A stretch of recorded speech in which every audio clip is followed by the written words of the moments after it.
I mean, I'm not a scientist, but. All right, everyone. Hello, welcome to this work session, which is a joint meeting between the Town Council and the Housing Authority of South Kingstown. 6:01. Could everybody please put on their microphones, and as we speak, just speak into those microphones so it all gets captured. First order of business is the pledge to the flag, so it's all right.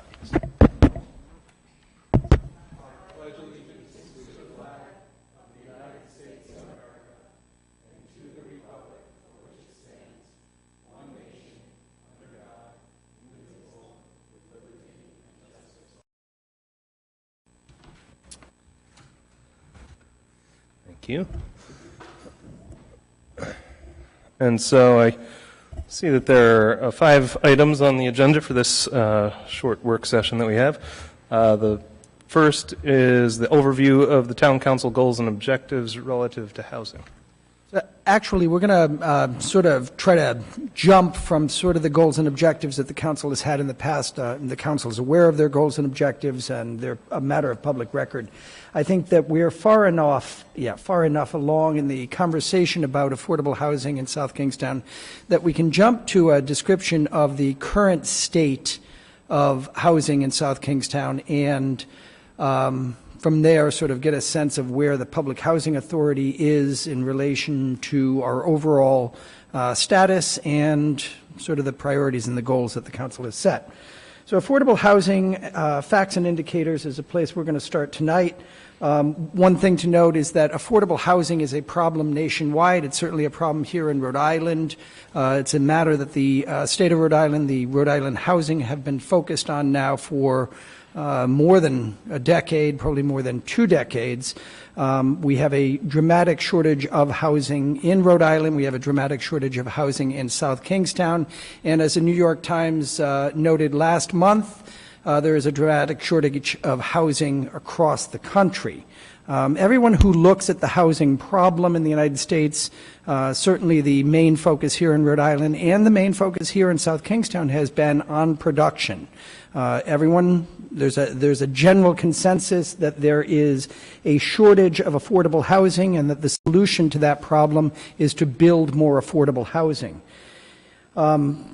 It's interesting to note that if you look at the Eastern Seaboard from outer space and you look at it at night, an indicator of how well built the environment is the lights. We are built. It is interesting, and it's one of the more important things about South Kingstown and Charlestown, that spot on the map is one of the few places where development hasn't come right down to the beach. South Kingstown and Charlestown, Matunic and Charlestown, really are one of the last places on the Eastern Seaboard where the forest still reaches the sea. That is what makes South Kingstown and this part of Rhode Island unique. So the challenge for us here in Washington County is to figure out how to preserve the rural character of the community while at the same time addressing the needs of the folks who need affordable housing and, for that matter, housing in general. This is that same map sort of zoomed in, and what you see here is the pattern of non-development right along Charlestown and Matunic. The Wakefield-Kingston corridor is fairly well built out. And one of the things that the Affordable Housing Collaborative and folks on the council have expressed over the last couple of years is we need to focus on infill and doing development where we have development, make the villages better villages, and try to preserve that rural character in the outlying areas. That is actually a policy that has produced this zoning map. This is actually a density map that was produced simply by taking our zoning and saying, okay, let's put green where the low density development is. The darkest green is deed restricted, undevelopable by law, and the lighter greens are 5-acre, 2-acre, 1-acre, and half-acre lots. So where we have low density, we've got green. Again, that same shot that you can see from outer space shows up on our zoning map. Our density is in the central villages of Wakefield, Peacedale, Kingston, and West Kingston. And again, the challenge for us is to figure out how to continue to improve those villages while dealing with this problem. We currently have only 612 units of affordable housing according to Rhode Island Housing, townwide. There are only 612 units of housing that the state considers to be affordable under the state statute. That's 5.6% of the total housing stock in South Kingstown. It's about half, a little more than half, of what the state says we should have. So the state wants us to build out about twice as many units of affordable housing, about 1,200 and some odd units. This is actually a list of where those units are. You will note in this list that the majority of our housing is for seniors. We have a shortage, and in fact, if I go back up, we have a significant shortage of affordable housing units for families. We're not as bad off for seniors, although with the senior population growing as quickly as it is, this is actually still a significant deficit. And we tend to have affordable housing in large rental blocks. It's the large apartment complexes in town and the Public Housing Authority that contribute the most to the stock of affordable housing here in South Kingstown. Part of the problem that we have to face is that our zoning is very restrictive. Only about 3% of our land mass is zoned for any commercial use, and 75% of our housing stock, or our land use, is for housing stock of more than, what's that, R200 is 2-acre? Yep. So most of our housing stock is the big lots, and we have very little commercial property. This is just a quick, folks, when they talk about affordable housing, talk about purchase affordability, repayment affordability, income affordability, and maintenance affordability. These are the things that drive affordability in each of those dimensions.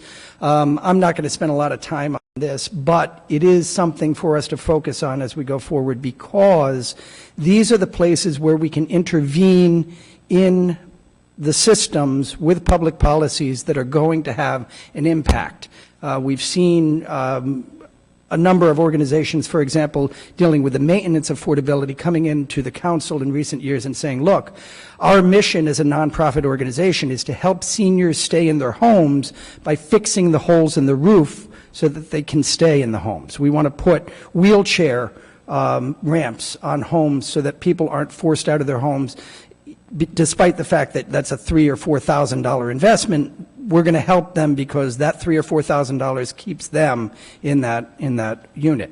So there's all sorts of interventions. This is sort of a map to where those interventions are. Again, I don't want to get into great detail tonight. They all boil down to these three things, though: construction of new units, improvement of substandard homes, such as the leaky roof in the seniors' home, and preservation of existing affordable housing units.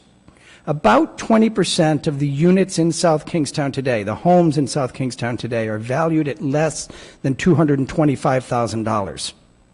Those are affordable units.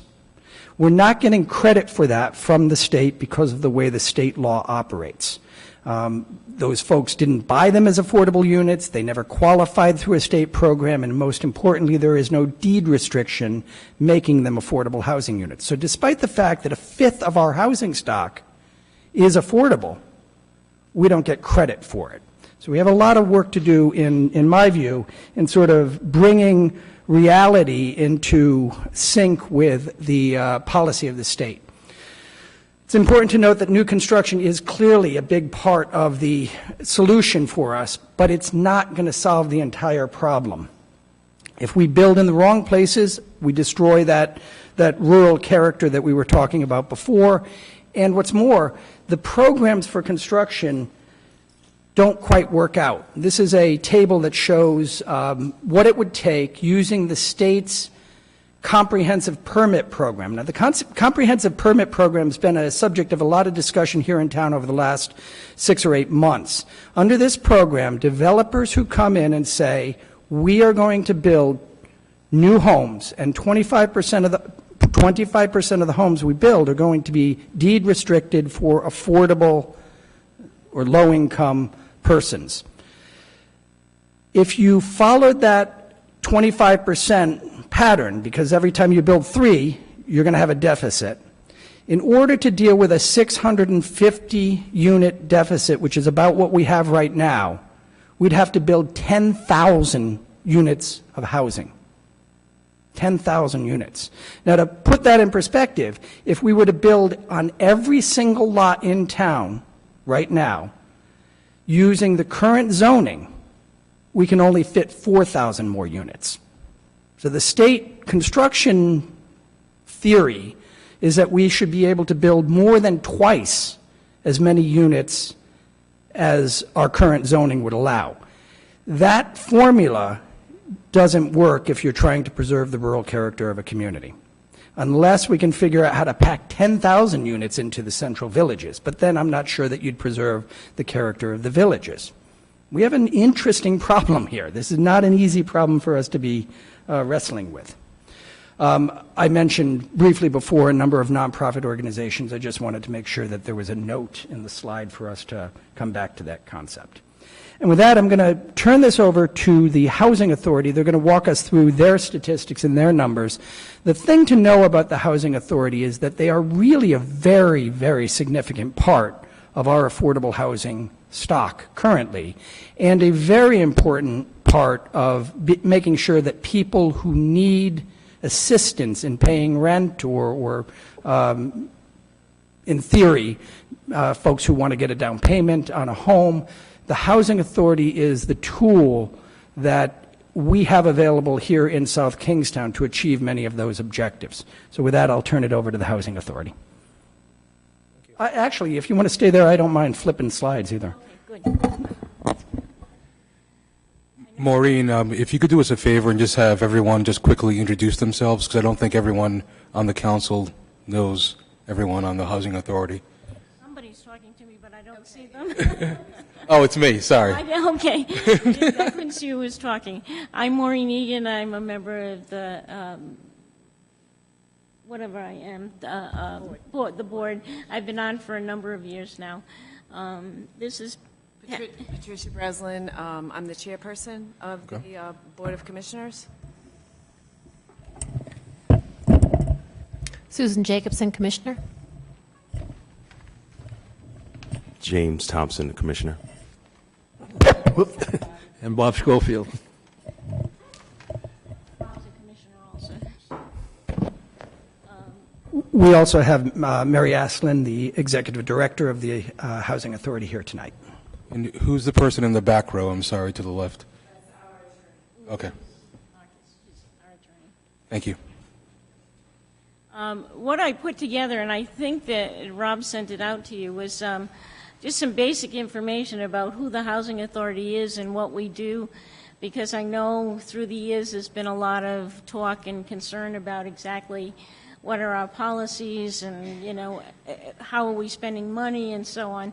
So I just tried to do a brief outline of some of the information that might be pertinent to you to know what's going on with us. On the first page, I don't know if you've all got copies of it, but just I broke down the units, how many units per building we have and per site we have. As you can see, we have 40 units at Champaign Heights. Fournier Estate has 12 units, and Village Gardens has 18 units, and that's all elderly housing, the Village Gardens. We also administer 80 housing choice vouchers, and that includes the town of South Kingstown, Exeter, Richmond, Charleston, and North Kingstown. We have about 10 or 11 people currently who are out looking for housing at this time. And, you know, as for all the reasons that Rob is saying, they're having trouble locating it, but we're working diligently with them to try to find some housing. Basically, our standard for how to consider renting to somebody is that extremely low-income guidelines, which is generally the poverty level. We have a number of people who are at that level and pay $50 a month for rent. Then we have a very low income level and then a low income level. In counting people's income, people who might be getting a subsidy for an adoption or foster payment, foster care of children, that is not counted in as part of their income at all. Currently, our priority in admitting to people is that we go with local in-town residents first. Then next is homeless veterans, resident preference working date and time, and disabled applicants are considered working. So they automatically are put at the top of the list. Is it okay if we ask questions if we have a question? Certainly, if you want. What does resident preference working date and time mean? Mary, you can explain that better than I can, I'm sure. I think you're going to have to go to the mic. I know she didn't. The resident preference means the South Kingston Housing Authority, if they live in the town of South Kingstown. So they would get a preference and date and time of the application. So the preference here is local, in-town resident first, homeless veterans, and then the date and the time that an application is made. There's a long lead time for filling vacancies. So the day you get on the wait list and the time you get on the wait list may in fact be years. So the date and time matters. Thank you. Okay, and I also added the information about the turnover rate because I certainly have heard enough through the years about how people are evicted and so on. And in the past 10 years, there's actually only been 3 evictions, and all 3 of those families are all represented by legal counsel, so it's not something that we just take, make a decision and then they're gone. They have to go through the housing court and through a process with that, and they have the right to appeals and so on. But there's actually only been 3 evictions in the past 10 years, and one was due to non-payment of rent, and the other 2, excuse me, is due to non-compliance with their lease. We have one tenant who lives there who's been there for over 20 years, so it's not a high turnover rate at all.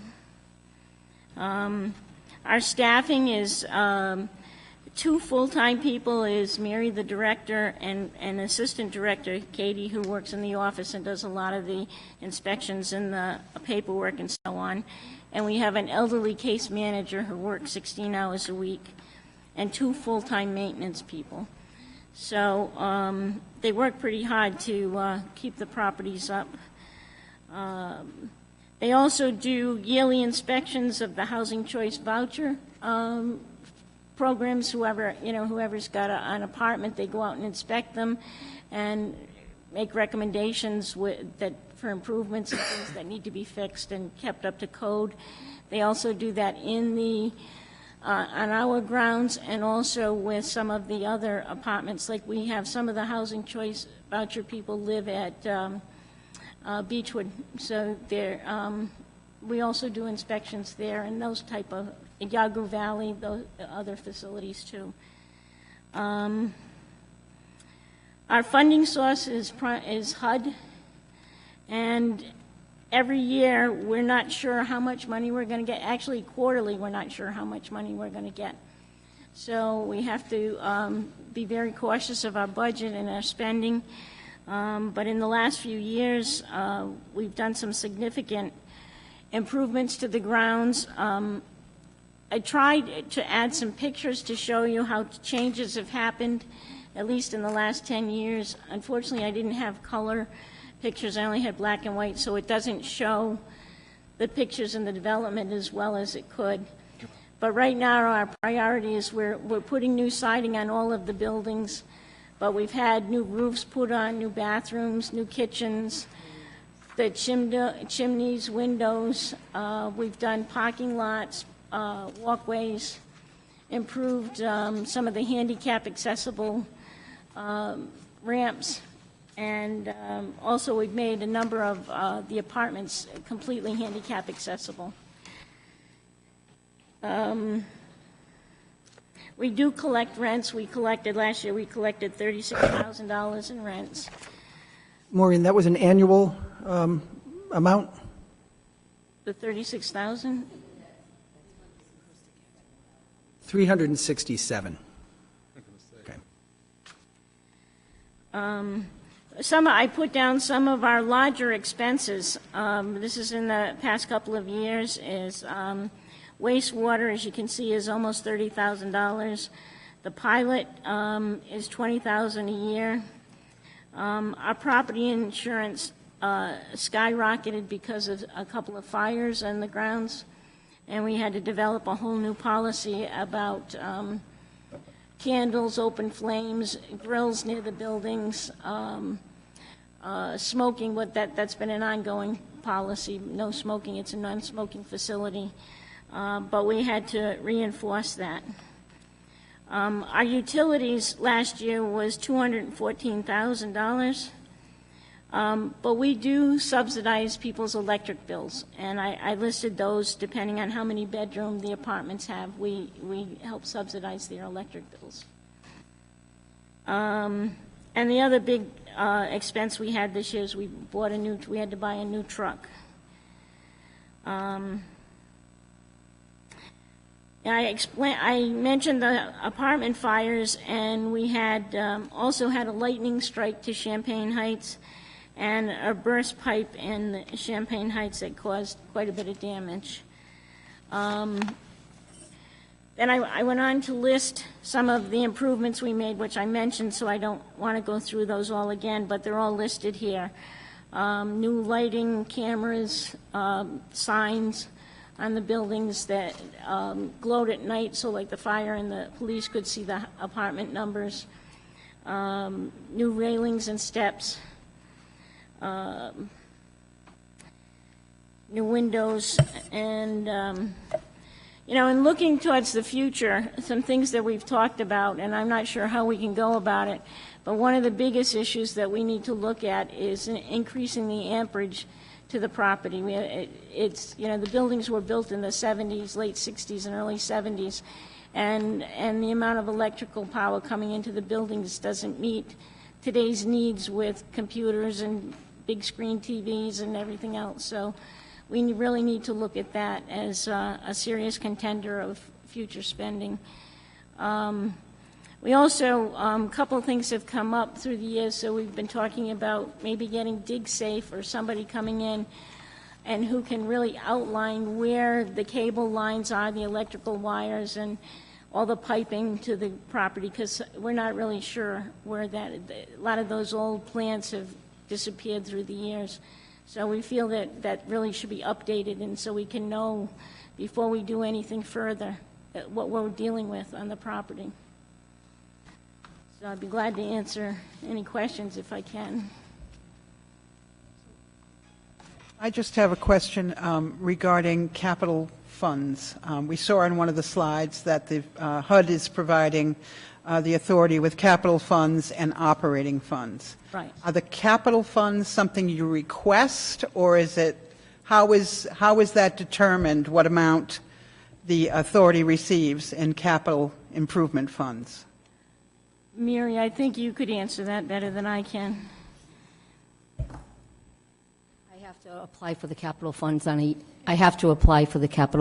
yearly basis, and HUD determines what the amount will Do you be. submit a capital fund improvement plan, and then that's, Yes, I do a amount? 5-year plan that I submit to the town every year also. And what kind of success do you have in getting Well, funding? As you can see on the increase, in 2016, I got 108,000, but in 2019, they gave me 200,000. And what are you asking? I guess I'm looking for, are you asking for 500 and getting You a- 200, or what are you asking? HUD requires that you ask for what you got the previous year, and then they'll let you know with the government whether or not they're going to give you more. So in So in 2019, you asked for 193,000 and got Yes. 200? Yes, and I was awarded the 200,000. Okay, all right. And I guess I have more questions about the capital fund. So how do you feel that's meeting your needs? Well, I certainly could use more because it's 200,000 is barely giving me enough money to do re-siding of one building. Okay, all right, I get, that's my question. So, But I do believe that it goes by the status of being a high performer, usually gets more money than if you're just a standard performer. and where do you stand? We are a high performer, Okay, great. and we have been since 2015. Yep, okay. Thank you. Mary, what does high performer mean, I guess? They rate you by your REAC inspection of the place. They come out and they inspect the apartments. Okay. And you get a score. From that, your financial and how your grounds are kept up. Do they let you know they're coming, or they just show up? They let you know that they're coming. But they pick the apartments at random when you get there. You have no idea what apartments that they're taking. Okay. Mary, I have a few further questions for you. If you could come back to the microphone. Thank you. I promised her she wouldn't have to talk. Now, I see that there's only been one eviction as a result of a delinquent rent payment. Now, Yeah. during that same time period, 2009 through 2019, has there been any issues in tenants not making rent payments timely? Yes. Can you elaborate further as to when you would take the eviction route? How We- soon after delinquency? When we go to court, I have to honestly say that we usually go on a court stipulation and we don't go for eviction. We're there to house, not to evict. So currently, based on the units that you manage, how many are currently not current on their rent payment? As of today, I have Yes. 20 people that have not paid their rent. 20 of the, 70. okay, thank you.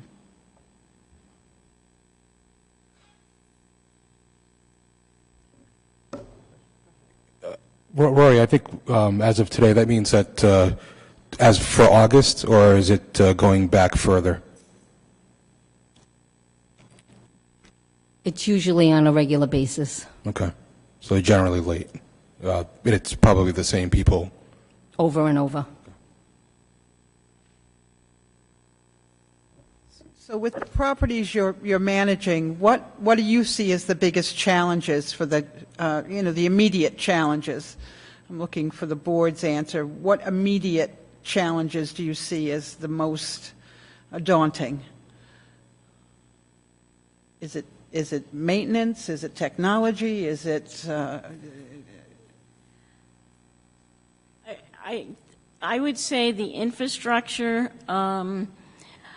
I also come from a little different background than some of the other folks. For those of you who don't know me, I worked at DCYF for 30 years, so I come from a social service background.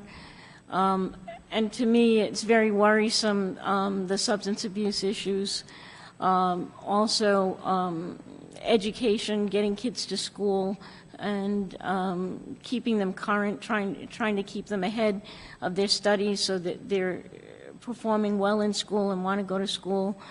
We do have an after-school program, a couple of days a week that the school department provides somebody coming in. Some of the work that in addition to homework, some of the work that they've been doing is working on bullying issues, because this is a big problem. I'm really concerned about parenting issues, finances. We have people coming in to pay their rent that don't have any idea about filling out a check or how they'll get a money order that's blank, and we keep telling them, if you drop that or lose that, you're just going to lose all that money because you haven't signed anything. There's nothing on the paper at all. Those kind of basic needs, I really worry me. Until we can get the kids educated, we're going to continue with the cycle of poverty, and that's a social service perspective. That worries me. so how are you trying to combat that? Well, we don't have a whole lot of choices because we don't have the staff. Right. I mean, I spend a great deal of my own personal time there trying to help. I've helped with mental health needs where we had to have interventions, and I've had to actually hospitalize people because of the conditions. We've tried to work with the town substance abuse committees, trying to get people into talking about the opioid crisis in Narcan. So far, we have not been successful with that, but I haven't given up yet. I know that the Johnny Cake Center has been a tremendous help in getting the kids to camp, so that it has eased a lot of the tensions over the summer. The kids aren't just hanging out and getting into trouble, and you know how kids get hot and tired and then tempers flare. So we haven't had that this summer, which has been tremendous help. Problem is, we don't have the staff. I'm just a volunteer, and we just do the best that we can and try to get the community resources in that we can get in there. We also reach out to, we have federal agencies that we reach out to, too. And we have worked with URI and the community action programs, and we've done the education exchange. We reach out. The staff is amazing at reaching out to every resource that's out there. We reach out to the churches. I mean, there's nothing that we won't ask help for. Thank you. Are we aware of any municipalities throughout the United States that privatizes the management of affordable housing units? And if so, how has that worked out for those municipalities? And have we considered that in South Kingstown? I think the manager can probably speak a little bit to that. So HUD has got a program where they encourage a change in the way that housing authority properties are managed. The housing authority described here tonight, 2 different programs. The ownership of hard units. There are 70 units of housing, 70 apartments that the Public Housing Authority owns here in South Kingstown. There's also the housing vouchers. And the vouchers are really just that. They're a voucher that are given to folks who qualify to go out into the private market and look for housing. So if you can find a landlord who's willing to take the voucher from HUD instead of cash or instead of a check from your checking account, that's how you pay for your rent. It's quite often the case that there's a voucher plus a payment in cash or a payment in a check as well. That voucher program over the last couple of decades has been where HUD has put its energy. HUD has had a lot of policy preference for moving folks into the private housing market, and there's a number of reasons for that. They've wanted to disperse low and moderate income people. They're looking to make sure that you've got a community that is holistic in the way that it houses folks. And it's also just more efficient in many ways. Owning property is expensive, as the Housing Authority knows very well, and administering a soft voucher program isn't as administratively inefficient. So HUD's been pushing folks in that direction for a number of years. They're trying to get more vouchers out and do less in terms of hard units. In recent years, HUD has been pushing the concept of what they call project-based vouchers. And project-based vouchers are basically that private market idea brought into the hard units. Basically, the program that HUD has been pushing around the country is don't think of your public housing authority property as a public housing unit. Think of it as just a rental property. We will pay vouchers to give vouchers to the folks. They will pay you rent, and you manage it just as if it were a private apartment building. That program has been successful in many places, and yes, sort of privatizing, if you will, has been done around the country. It's been done here in Rhode Island, effectively. There is a difference, because we looked into rental assistance determination, RAD, and in that the the private company takes over. They did it in Pawtucket. They just started doing it this year, I think. And a private company took over in one of the public housing units there. I think it's like a 200, it's Prospect Heights. But, so now it's privately owned, and it still has the voucher system, but they also evict people. They don't, make the consideration that our staff does. You don't pay, you're out. There's no give. Right. That is almost an inevitable byproduct of moving toward a more market-oriented housing program, because you cannot afford to carry folks who aren't able to pay their rents. And in fact, $50 rents become unmanageable. You're looking for vouchers that cover the full cost of the unit. And the vouchers that HUD has been giving in recent years to allow folks to do that, do just that. Rather than subsidizing through the operating and capital budget, they're giving vouchers to those families that otherwise would be paying $50 that cover the entire cost of the unit, or the entire cost minus $50. So it's much more market-oriented. It's much more ruthless, I think, is a fair way to put it. So I'm curious to know, if I applied tomorrow, what's the average length of time before I could find somewhere that you could put me? What's the average wait?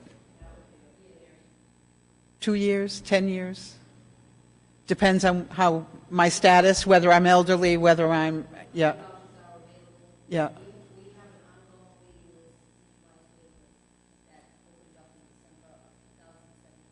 Can you, with the fans, I'm sorry, it's hard for me to hear. We opened up our centralized waiting list in December of 2017. We have over 4,000 applicants. So, and they only give you so much funding, so we have sent out 30, 40 letters. We've got 10 people, or 8, 9, 10 people searching in the community now, but it's very hard to find affordable housing in South Kingstown. That's why Rhode Island Housing has let us go to Exeter, Richmond, and Charleston. They gave us that year. And do those communities have their own boards? No, they do not. So we are serving those communities? North Kingstown, Exeter, Richmond, they are all under Rhode Island Housings, but they gave us permission to administer the vouchers for South Kingstown. And South Kingstown is the only authority administering those vouchers, or is North Kingstown, or whatever? North Kingstown Warwick doesn't have a housing authority, so it's Rhode Island Housing. But Narragansett has a housing authority. Right, right. The way the Section 8 voucher program works is that each public housing authority has a territory within which it's allowed to allocate vouchers. South Kingstown's natural territory is South Kingstown, and the Exeter, Charlestown, Richmond area normally are administered only through the state's housing program. There is no public housing authority in those towns. Only the state issues Section 8 vouchers for those towns, except that we've had such difficulty placing people in apartments here in South Kingstown that the state has said, go ahead, compete with us. If you can find a landlord who will take a Section 8 voucher, by all means, place your South Kingstown resident there.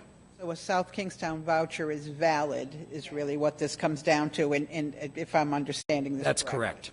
Okay. Is there a way of getting more vouchers, or is there a limit to that?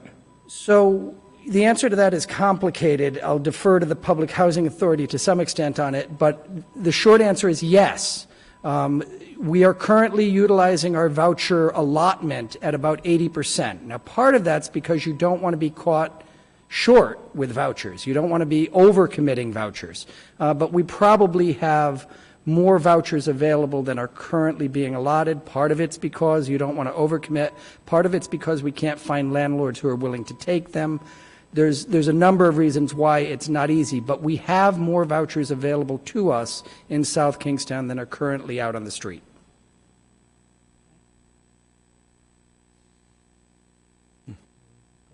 So, Abel and I were fortunate enough to attend one of the Johnny Cake regular meetings, where some folks were able to voice some of their concerns. And and I know there's always multiple sides to every story, and people are going to complain, and housing's not easy. I know that. I'm also a landlord. But the questions that came up were kind of concerning to us, and I don't know if anyone wanted to address those, and I know it's not specific, but there were some concerns about how people were being treated, and also questions about camera use.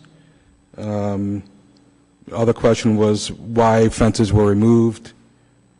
And I had I have notes that I had taken, but I don't have them with me. So does anyone want to kind of address those concerns? And I know that it's not specific to anyone, and we're not trying to make anyone look bad. We're just trying to make sure that people are treated with respect on both sides of the table, at the housing authority and tenants, et cetera. I know it's kind of an awkward thing to talk about, but I think it's important. We feel that the staff and the board members treat the residents with the utmost respect. Okay. As far as the cameras were only put in place at the request of the tenants. The tenants came to meetings for a couple of years. We didn't have the funds to put the cameras in that they wanted. We had to redo our request for funding. So we changed our 5-year plan to allocate some of the money towards the cameras, because the cameras were at like $100,000. So then along with the cameras being requested by the tenants, they also were complaining about the police who weren't responding when they called. So we also worked with and we have ever since worked really closely with the South Kingstown Police Department. They assigned a police liaison officer to come to all our meetings to speak with the tenants, take care of their complaints, while we were trying to get the cameras up and running and out. We have to go out for bid for everything. So we did get the cameras. Each year we've added a couple of cameras because there are so many blind spots, and in those blind spots is where people have gotten assaulted. You heard Maureen talk about bullying. They know where the cameras aren't, so they will go, have fights in certain areas. So we've got most of the property in sight now. How many cameras are there? Focus on people. Some tenants talk and say, oh, you're focusing on us, and we're not allowed by law to do that, and we don't do that. Question, how many cameras are on the property? Any idea? We have now, Mary. Sure. An answer to how many cameras?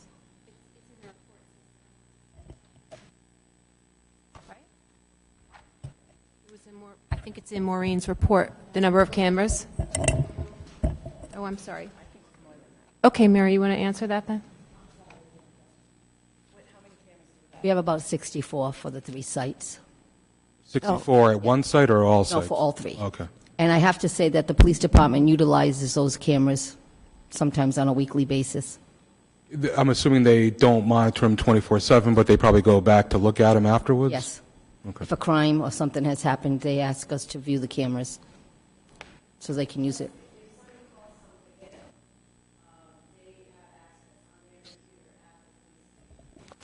The microphone, sorry.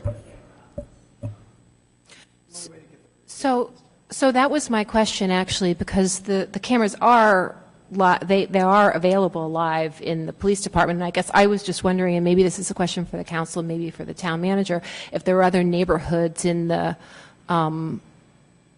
in town where there are cameras that are live transmitted to the police department. I'm a new commissioner. I just came on the board this year in 2019, so I was surprised as well that there were 3 evictions, because 2 have happened during my tenure. So it's my understanding that there is no live feed even from, well, we're getting into an area that I feel a little less comfortable getting into. I don't think that the circumstance at the Public Housing Authority is different than the circumstance in other neighborhoods around town. I don't want to start.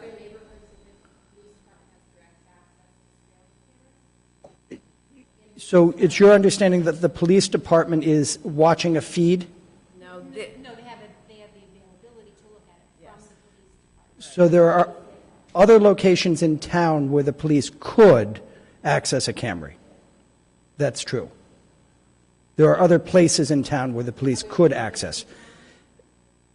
Well, other neighborhoods, there aren't other residential, well, I don't know that to be true. I don't know. I don't know whether there are apartment buildings that have cameras that they could access at any given hour of day. I just don't know. But there are other places where they can, other certainly public facilities and public locations where they could. Right, I think what she's saying is public places potentially, yes, but none that we know of in terms of other residential at this point. It doesn't mean that they're not out there, it just means that it's probably unlikely. Yeah, again, the difference between a private apartment asking us to do that and a public facility, whether it's a public housing authority or a public park, is a meaningful distinction for the police. Right. So,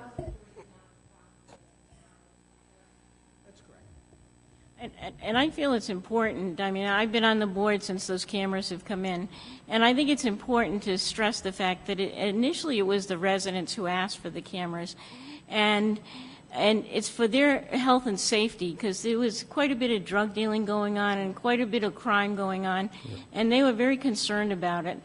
And we have never violated anybody's privacy. The cameras will span different areas and make sure that everything is doing okay. But there's nobody's got a camera focused on their apartment to watch who's coming and going and what they're doing. The idea is for public safety of all of the residents of the facility. Okay. But I guess the only thing I would add to that is that drugs and crime happen throughout the town. So I guess that's another way to think about it, that we're focusing cameras in a particular area, a particular neighborhood, particular socio-economic demographic as well. And I don't know the answer to that. I mean, I'm just saying that some of the things that we should be a little concerned about. But it is private property. Right. So,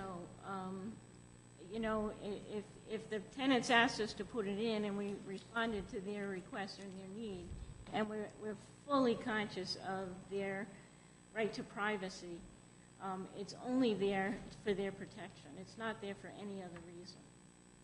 And the tenants have no problem coming to the office in the morning and saying, hey, can you look at the cameras because, my car was broken into last night. Is it on camera? And that's what they use it for.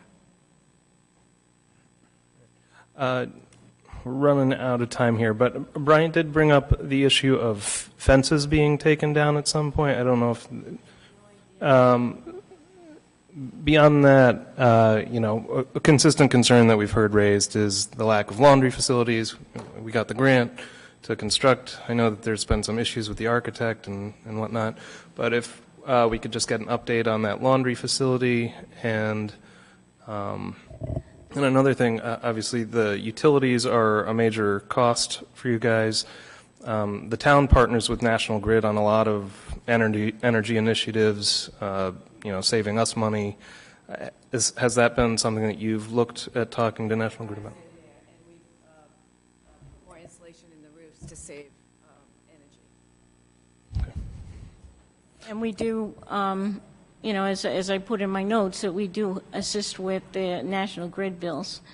In terms of the laundry facility, the latest is that we awarded a contract to a company, and we received a telephone call from them, and we're following up on this. We don't understand it. I talked to Rob about it the other day, that they're saying that there might be a conflict of interest and they're rewriting their proposal. I have no idea what that means, what the possible conflict of interest. There was some mention that they were concerned that because they do business with the town, and then to do business with us, that might be a conflict.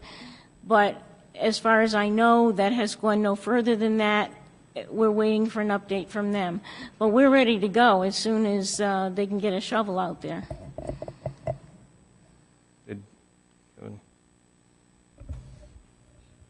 Mr. President, if I may, I'd like to bring up just one other item that has long been on the sort of wish list for the Public Housing Authority. This is the Public Housing Authority's property over on Curtis Corner. This is the Champagne Heights project. The Champagne Heights project is currently occupying about 5.7 acres out of about 9 or 10 acres. This back lot isn't developed and is underutilized and is a potential site for the development of more housing. This is something that the Housing Authority has talked about for many years, and it is something that would require cooperation between the town and the Public Housing Authority to achieve. This is an area where I think there may be some opportunities for doing appropriate development.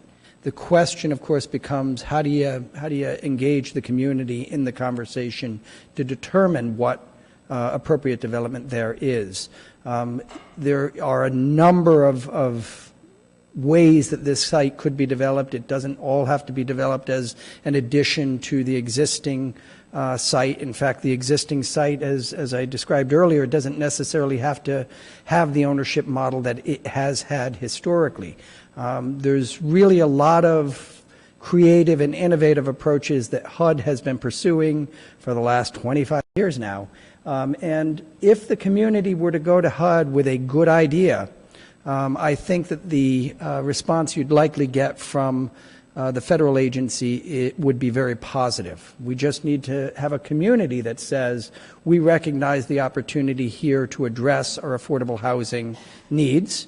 It doesn't all have to be low 80 percentile housing necessarily. If you were at the 120 of median income, I think you're still in that low moderate area and you'd get support from Rhode Island housing. But it requires some thinking about what you do there. Are we talking cottages? Are we? There's all sorts of ways of thinking about this that would meet the needs of the community and the expectations of the community without creating an unpleasant expansion of facilities into the neighbors' backyards in a way that is uncomfortable or any of that. I think you could build a very site-sensitive project out there. Again, it could be single-family homes, it could be home ownership as opposed to rental. There's a lot of things that could be done here. We actually had an entire plan for that, and we worked with prior town council. We had to get approval, we had to convince the town council, and they signed on to it with us. And then the requirements we had to follow, it was the D&D. We had to follow all the HUD requirements, and it started with a 2-year hire a person to come and consult with the tenants, and the tenants were, all on board. Everybody was working together. We worked with the RISD School of Architecture. We actually have beautiful plans drawn up, and we had small single-family homes, side-by-side, townhouse type things, and also small apartment buildings, so that it would be kind of a mixed neighborhood as opposed to all public housing. And then we ran into issues because we wanted another road out, and we had an issue we asked the fire district, and they wouldn't let us build a road out to the main road through their property. But we ended up, at the same time we were almost ready to go, HUD pulled the plug on D&Ds. So we did 2.5 years' work on it. Yeah. And we still have the plans. The plans are beautiful. I don't know how the rest of the council feels, but personally, I think that if we had to do it all over again, I would rather have seen affordable housing not clustered all in one location and spread out throughout the community. So adding more housing to that same location concerns me a little bit. Right. And I think that's part of the reason the HUD policies over the last 20, 25 years have been about vouchers and dispersion throughout a community, rather than concentrating and creating neighborhoods of monolithic or monoculture, character. They're trying to make sure that you've got a diversity in the community. HUD's thinking about this and this site is not going to be just, plop more next to the ones that you've got. There's no doubt that whatever the plan going forward would be, it would have to be for probably vouchering some of the folks, giving vouchers to some of the folks who are in public housing units there now. It probably means a mix of perhaps rental and ownership. It would be a much more nuanced and complicated in many ways model of housing development than simply dropping more public housing units next to the ones you've got. I don't think we'd meet with approval from HUD if all we were doing was suggesting more of the same. That's why there was single-family home ownership in the design that we have. And one of the things that we had to deal with, we can develop that property, and then we could demolish a building, but you can't, you have to house, you cannot have anybody lose a minute of housing. So we'd have to build, say if we were going to demolish a building that had 5 families in it, we'd have to build enough for 5 families and then maybe a single house and a couple of condos. And then we move those people in, our people in, and, have other people come in. And we want it to be a neighborhood of mixed income. We wanted it to be a neighborhood where people who were not in public housing or in vouchers would want to come and live there. We wanted it to be so nice that, Sweet Island Farm people would be jealous of our neighborhood.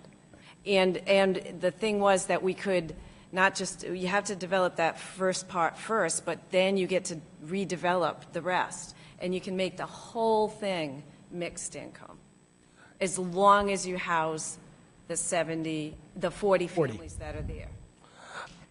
I'd be interested in seeing all that stuff from the past efforts and getting a memo about how we can build off of those efforts, or even whether we can just try again.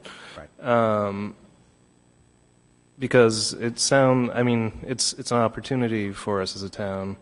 And it's an opportunity for residents who live there as well. Again, if your strategy includes moving folks who'd rather move, giving them vouchers and saying, go find housing. There's room elsewhere in South Kingstown for folks to go. You can figure out how to start doing some really interesting things over on that property. It's good for families. It's good for the community. It addresses a critical need. There's a lot to be gained in going back and revisiting the plans that you've had and then going forward. I'm sorry, I get kind of excited about this one. It was presented at URI also, the whole plan. So I just have one more comment and a question, really. So I asked you about challenges, and now if maybe you could tell me your biggest success, what you're the proudest of over the last 5 years. For me, it's the high performer status that the staff was able to get. We'd never had that before. I've been there for a long time. And that requires, HUD comes in and the details required to get the 90% on every little thing is unbelievable. Like if you have the tenants, will, as I do in my house, when the fire alarm goes off, you pull it down. And if they walk into that apartment and that fire alarm is down, that's a black mark. And if your electric outlet has a little crack in it, that's a black mark. The books have to be perfect. They're audited by an outside company, and we have an outside accountant. So they look over all of that, too. They mark out everything, a crack in the sidewalk, a little ditch in the parking lot.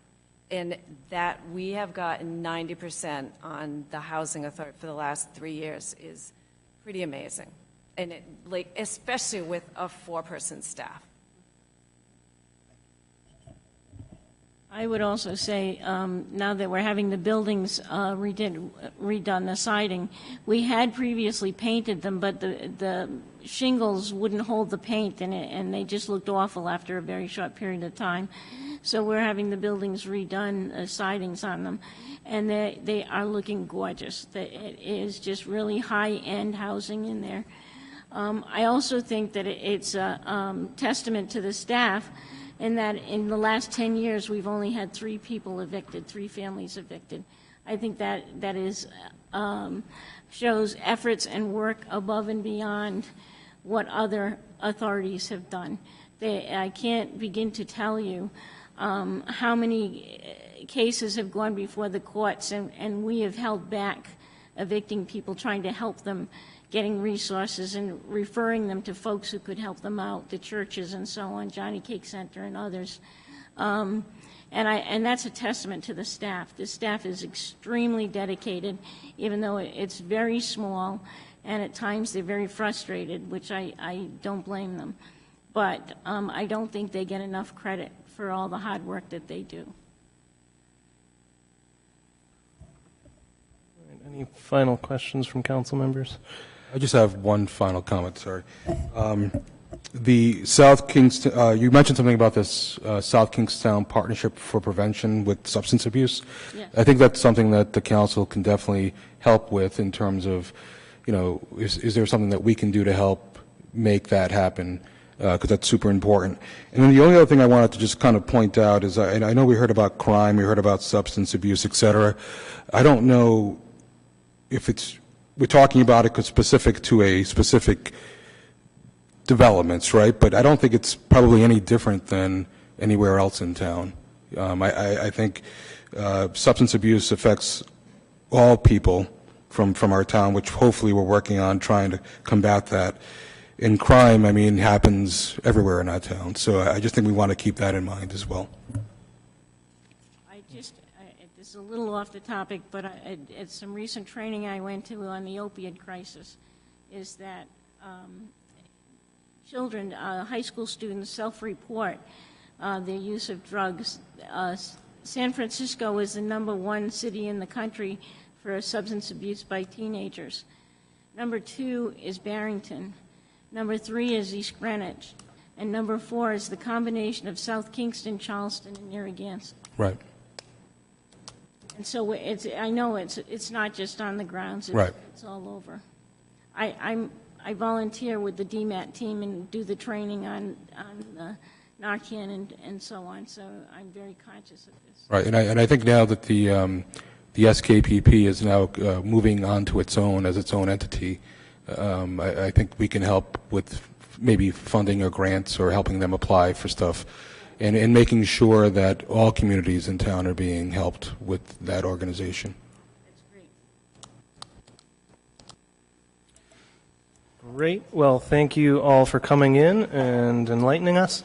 We'll look forward to continuing discussions. And the other thing I just want to add is if there's anything that you guys have an issue with or concern that we can help as a council, contact us either through email or through the town manager or through his office, and we're here willing and able and ready to help if we can. Thank you very much. Thank you.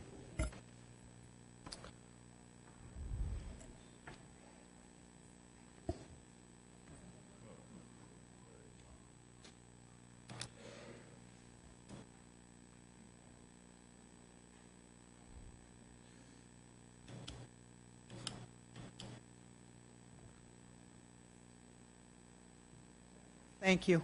Thank you. Thank you. Have a good night. Thank you.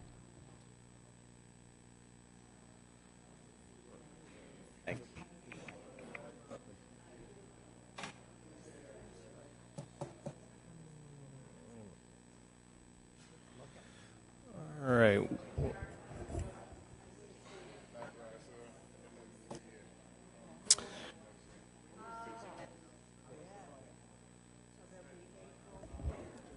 All right, everybody. I hate to stop productive discussion, but we do need to move on with our work session now. Before we get into the agenda tonight, we have an interview or two. First, Liz Gladhill for the South Kingstown Partnership for Prevention. Hello. Welcome. Hello, Ms. Glenhill. Oh, hello, Mr. Vealing. So I'm applying to be on the board for the South Kingstown Partnership for Prevention. As most of you know, I work at Thundermist Health now, and our work really dovetails nicely with some of the efforts that the Partnership for Prevention is doing. I'm excited to be part of the direction that they're going in by sort of becoming their own entity, and some of the things that they're doing are very similar to some of the efforts that Thundermist is making around art therapy, mindfulness training. Thundermist is going to be offering acupuncture. We were recently the recipient of a SOAR grant, which is a state opioid response grant. And a lot of the new projects that we're starting, we're hoping we'll be able to partner with them on in the community. So it just works out really nicely and a lot of overlap, and I'd love to be part of an organization that's doing so much good work in South Kingstown already. Thank you. Any questions for Liz? I just have one. So this is the second time in 5 minutes I've heard they're becoming their own entity. Yes. So tell me what that means. So I don't really know the details specifically, but I think from what I understand, they are getting a nonprofit status, and in doing that, they need to have a board of directors in place. Their funding will be a little bit different, and they're changing their name. They're rebranding themselves from SK Partnership for Prevention to SWELL, SK Wellness. Since a lot of their work now revolves around quality of life and managing stress and sort of getting ahead of people that are in crisis or that might fall into addiction. I don't know if you have anything to add. And Deb, it's going to allow them to be able to raise money is the biggest. The organization was originally set up with a federal grant. The grant was sponsored through the town of South Kingstown. That grant period was, I believe, 5 years. They're coming up on the end of the 5 years, and rather than just sort of, go into oblivion, they're going to become a 501c3 and start fundraising to continue. So I guess this leads me to the next question of why are we appointing to this board if they're becoming, what's going to happen to our appointees? So that's a good question. That's really for their board to decide. I mean, in theory, their board could say, gee, we like having the council sort of involved in the selection of our directors. You're not appointing to the board of the 501c3. You're appointing to the board of the grant-funded organization. And Rob, correct me if I'm wrong, but I think the school department will still be their fiscal, correct? Because they're right now employed by the school department. So I don't believe that once they're a separate 501c3, except for those grants that are required to have a government fiscal agent, I don't think the school board, in fact, I'm certain that the school board will not be managing their non-grant funds. Yeah, no, I don't think the school board manages it, but like right now their office is within the Hazard Building. I don't expect that they're moving after they become their own entity. No, I'm sure that the school is going to continue that relationship, although I don't know. Amy may. Perfect. Thank you.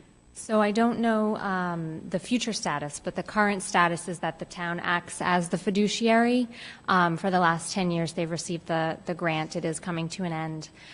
So the employees of the partnership are actually independent contractors for the town of South Kingstown. We have employment agreements with each of them. I would anticipate that, when we no longer have to oversee a grant, as that grant funding period has ended, our responsibility as the fiduciary may come to an end. And when does the grant end, do we know? Soon.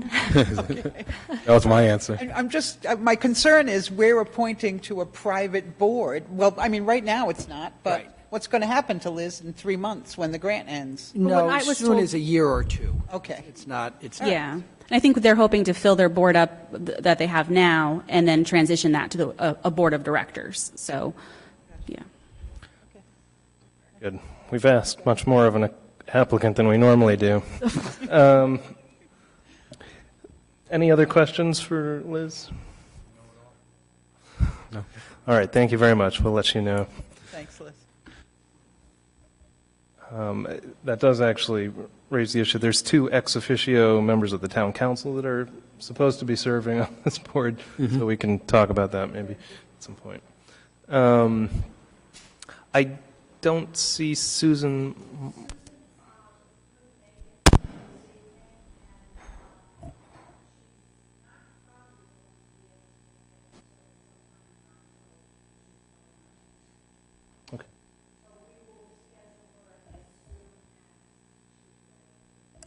Okay, thanks, Bill. All right, well, we can get into the agenda then.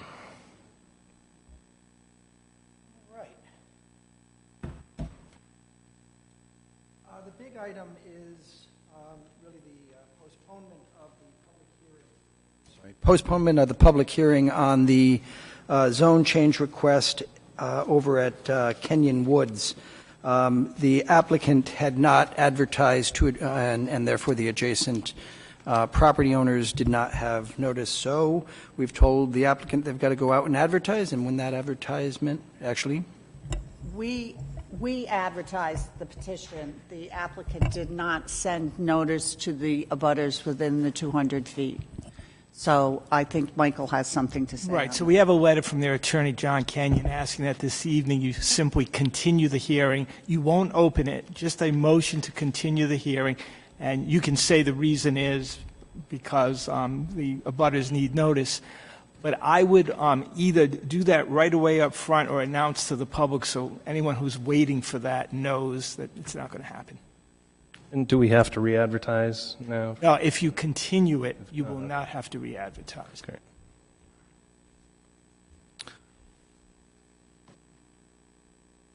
And then we have a email communication from President Collins dealing with a resolution that the council has received regarding an expression of values for the town of South Kingstown. The council, because it's a communication, can deal with it really any way it likes. You can take it as a resolution. You can refer it to us if it needs tweaking, whatever the council's preference is there. But it is a resolution that was modeled after a resolution passed by the U.S. House on March 7th earlier this year, just saying values matter and we're not going to stand and let people engage in hateful violence without saying something. Well, thank you.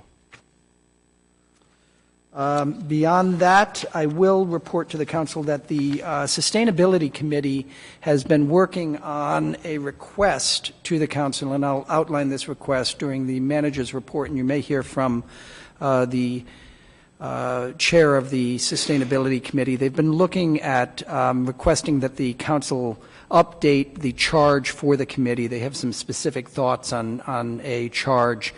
They've been working pretty diligently, actually, on a number of items, and I'm hoping that the chair will come and report on some of their successes over the last year and some of the rationale for the change in the charge that they've requested. One of the items that the committee has been pushing, and I expect to see a resolution before the council at the next meeting, is a resolution, a draft resolution that they're proposing. Again, it'll come as correspondence, so the council can do as it wishes, but a resolution asking that we begin the process of requesting proposals for a municipal electric aggregation firm. Municipal electric aggregation is a procedure whereby municipalities can go out into the marketplace and say, we will sell you the chunk of all electric bills in South Kingstown. Now, individual residents can opt out of that. They can always say, no, I don't want to participate. But generally speaking, you get a big chunk of consumers who all stick with that program because you can save 20-25% on your electricity bill, and you can buy electricity from greener sources than are typically available in the market right now for individual consumers. This is a process that's evolved to take advantage of the fact that utility companies have to announce the day, and they can only do it, I think it's twice a year, the day on which they're going to go to market and buy.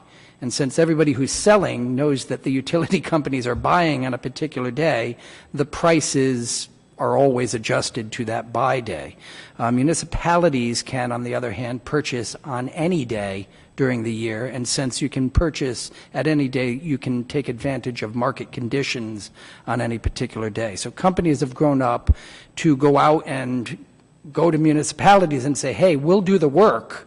We want, a tenth of a penny on on the savings, but we'll do the work, we'll aggregate your consumers, and you'll reap the benefits. The community's ratepayers will reap the benefits. The agreements are typically for relatively short periods of time. They're a year or 2 or 3. They're not, they're not 20-year commitments. And the Sustainability Committee has talked about this and thinks that it's an idea worth sending up to the council. So I expect to see a draft resolution from them to the committee at your next meeting. Meanwhile, the committee is going to ask you to also look at their charge. And if there are any other questions about the agenda? Other question? All right, well, that was great. Got everything in there. So we will take a quick 13-minute recess and then reconvene for the regular session.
Are we on? Or anytime?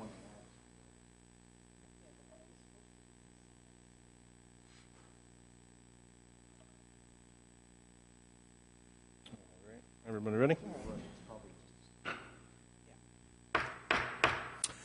Hello, everyone. Welcome to this meeting of the South Kingstown Town Council. It is Tuesday, August 13th. The time is 7:30 p.m. Our first order of business is the pledge to the flag. Please rise and join us.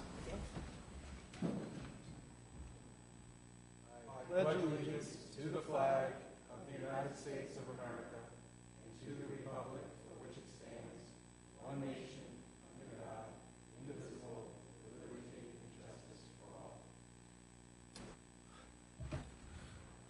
Thank you all. And will the clerk please take the roll call? Council President Collins. Here. Council Vice President DeCruz. Here. Councilwoman Kelso. Here. Councilman McAtee. Here. Councilman Veely. Here. All members present. Thank you. Item 4 is the approval of minutes of previous meetings. I'll make a motion to approve 4A, B, and C. Second. So moved. Any discussion? All in favor say aye. Aye. And that motion carries. Item 5 is the consent agenda. I'll move approval of the consent agenda. Second. So moved. Any discussion? All in favor say aye. Aye. That motion carries as well. And that brings us to item 6, licenses. 6A is a resolution granting a Class F 19-hour beverage license to Wakefield Village Association of Peacedale for the Endless Summer 3 event to be held on Thursday, August 15th, 2019, from 4:30 to 11:30 in the parking lot at 323 Main Street. Application by Ken Tetzner. Is Ken here yet? There he is.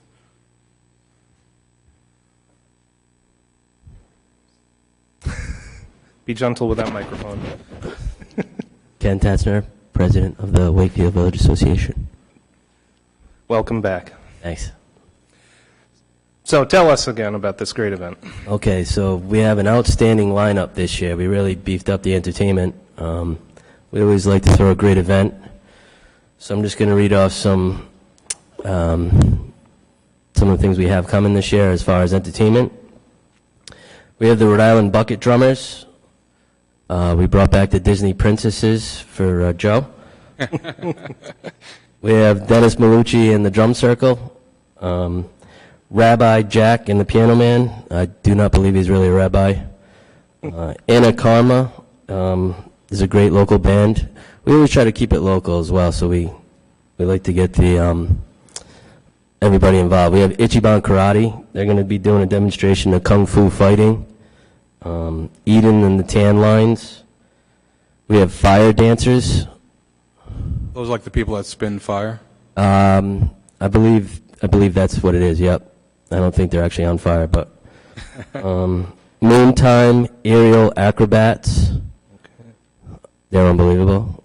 And then for our headline band that goes on at 10 o'clock, we have Those Guys, which is a really popular band in town and all over the place. I don't know if anybody heard them before, but they really pump out some great music. We also have David Bender. He's a local musician. And I think I got them all. Oh, the Indestructibles. Did I get those?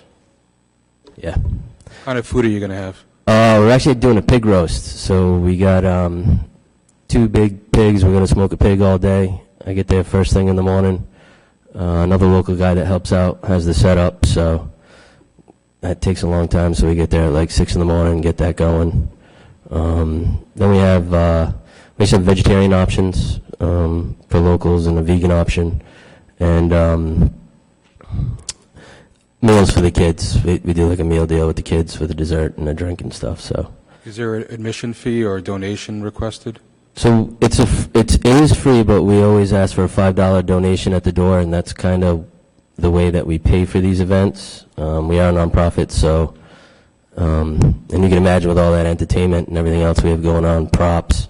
We like to say a little bit of like Disney. We really decorate, go all out. We have like a little underlined hidden theme this year, which is a little different, and it's turning out to be pretty amazing, but it's an alien luau. Yep, I'm just going to leave you with that. Alien Luau. Yeah. I do have a poster right here, which is Is there a website where folks could find out more? the Facebook page is the best. Okay. WVA Facebook page. Our numbers are actually way up from last year, so we're looking at a really good attendance. Cross our fingers, the weather's going to be good. Looks good so far.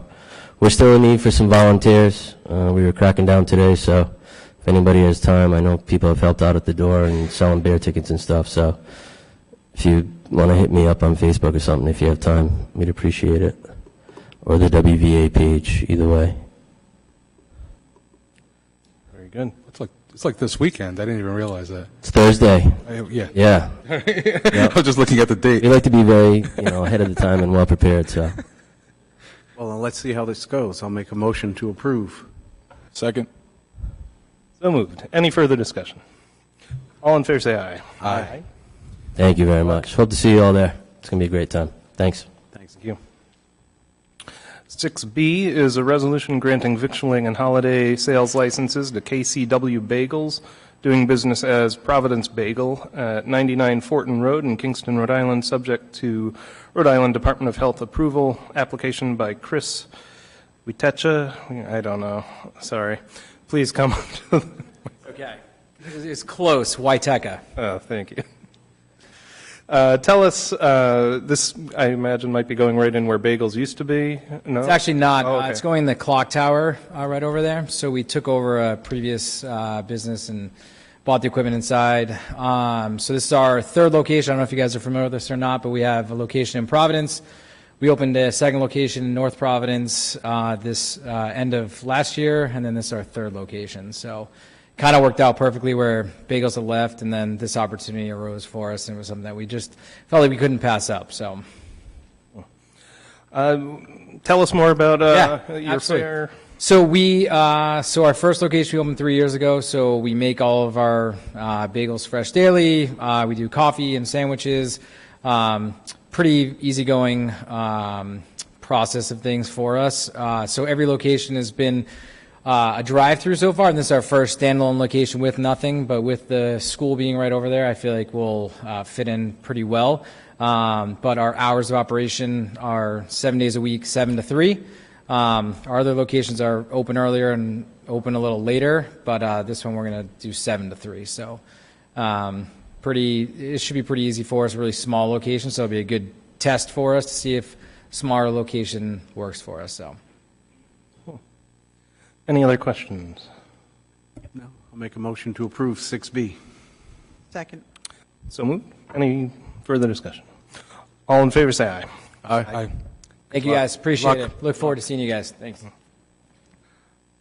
6C, resolution granting a holiday sales license to Black Lotus Tattoo of 3033 Tower Hill Road in Wakefield, subject to Rhode Island Department of Health approval and issuance of a retail sales tax permit. Application by Jose Romero.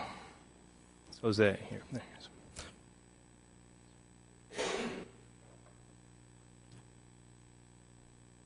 Hello. Welcome. I'm Kyle. I work at Black Lotus. I've been working there about 12 years now. I'm pretty much speaking on behalf of the owner and his dad. Yeah. But we aside from doing tattoos and piercings, we do sell a little bit of jewelry. We have our T-shirts too, but that's pretty much the extent of the retail sales that we do. All right. Do I hear any questions for the applicant? Motion to approve 6C. Second. So moved. All in favor, say aye. Aye. Aye. Thank you. Good luck. Thanks. 6D is a resolution granting a miscellaneous permit to conduct the 10th annual Harbor Church 5K road race on September 21st, 2019 at 8:30 a.m. to the Harbor Church on Waits Corner Road, West Kingston, Rhode Island, subject to the execution of a hold harmless agreement indemnifying the town, issuance of a certificate of insurance, naming the town as an additional insured for the event in the amount specified by the finance director, and approval by the Traffic and Transportation Review Committee. Proceeds to benefit the Johnny Cake Center and Welcome House. Application by Pastor Keith Mliniak. Thank you.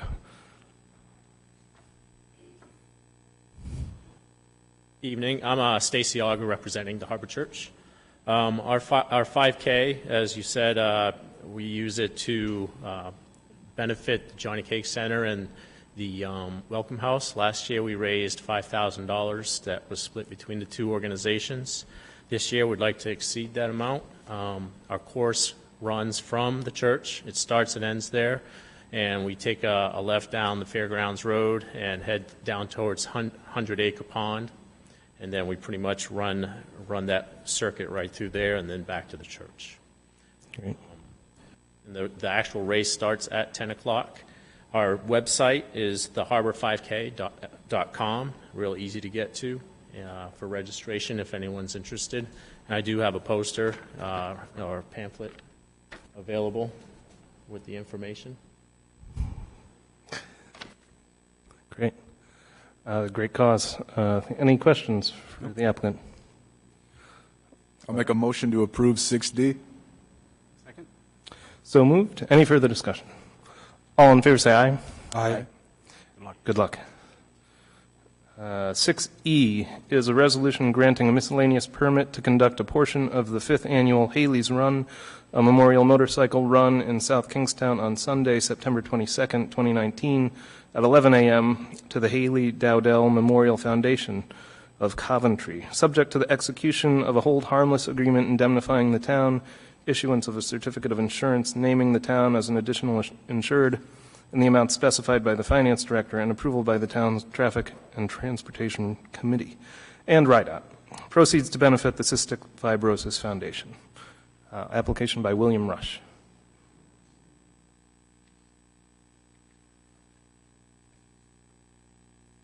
Hello. Welcome. Well, thank you. I'm Nancy Rush. I am actually the president of the Haley Dowdell Memorial Foundation. And as you know, it's a 5th annual run. We initially started the first couple of years where all of the proceeds went directly to the Cystic Fibrosis Foundation. The last 3 years, we've actually kind of brought it down a little bit more to grassroots and have been directly impacting and helping folks out with rent payment, CVS gift cards for meds, something as simple as cafeteria vouchers so that when they're in their hospital for extended periods of time. It is, again, for all folks with cystic fibrosis and their families. And it's about an 80-mile ride. We start up in Coventry, West Greenwich, Elks Lodge, and go all back roads through West Greenwich and down this neck of the woods. We have a pit stop at the Ocean Mist for a half-hour refresh, and then back on the bikes and head back up. So we're hoping that you guys will let us do this again. Let's see what we have to say. Any questions for the applicant? How would one go about registering to participate? Actually, we are in the process of getting a website together. Unfortunately, we're kind of, like I said, really teeny tiny nonprofit, so it's still in the works. It's really, you come and you show up to ride. Registration starts at 9:30, kickstands up at 11. We'll be down this neck of the woods, I think at around 12 o'clock or so. And again, for that half hour, a little layover so people can hit the restrooms and do whatever they need to do, and then back on the bikes home. So, all right. Do I hear a motion? I'll make a motion to approve 6E. Second. So moved. Any further questions? All in favor say aye. Aye. Aye. thank you so very much. Good luck.